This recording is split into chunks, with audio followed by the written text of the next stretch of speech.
Hi, I'm Jason and welcome to another quick tutorial. This tutorial is going to be a remake of one that I did, I think it was about 9 years ago. It was about digitally signing documents on PDFs. And I suppose at the time it was a fairly new thing. But of course nowadays people are still commenting on that video. But more so today, we're receiving more things through email, our mobile devices. And rather than stuff coming through the post and waiting for it and signing it and put it in a self-addressed envelope and sending it back, it all can be done a lot quicker now using digital signage. So let me give you a quick demonstration on where we are now in 2022. So let's create a dummy document. I'll do it in Word. So let's say, dear sir, blah blah blah blah. In actual fact, we can say equals random 3,3. That will give us some random text. And then at the bottom here, I can say signed by Fred Blogs.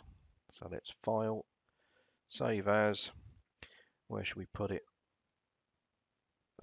Let's put it on this desktop. We'll leave it as dear sir doc, and we're going to save it as a PDF. Okay, so there's my PDF. Let's close that for a minute. Close that. We don't want to save that. Right. So we have got our PDF document. Let's suppose this document came to us via email and it says, urgent, please sign and send back. It might be something to do with solicitors or something like that. And you open the document and you say, right, okay, they want me to sign it here. I can't type anything. What is going on?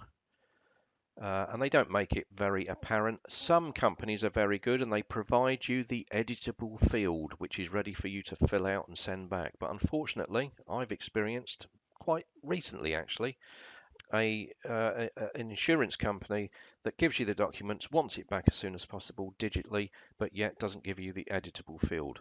Well, all is not lost, because if you go up to sign here at the top left, and I'm using Adobe Acrobat Reader DC latest version, you click sign, I can say fill and sign.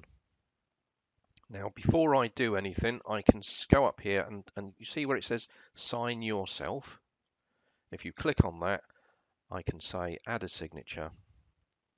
And I've got 3 different ways to add a signature. The first box here is I type it, so Fred Blogs.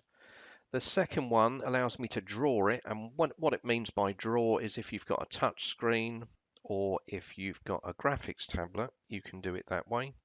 And the third option is an image that you may already have of your signature. So let's say you've used your mobile phone, you've written your signature down on a white piece of paper, you've taken a picture of it, you've sent it to yourself, and you now have the image.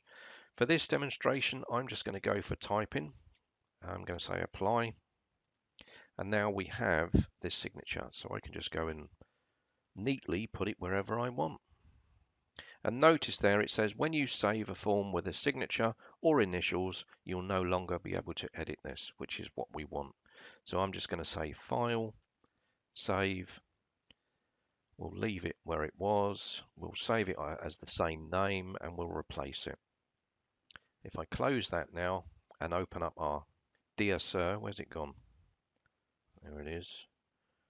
And scroll down, we can see we've got our signature all ready to go, and we can just email it straight back to them. Anyway, I hope you found that tutorial useful. Thanks for watching.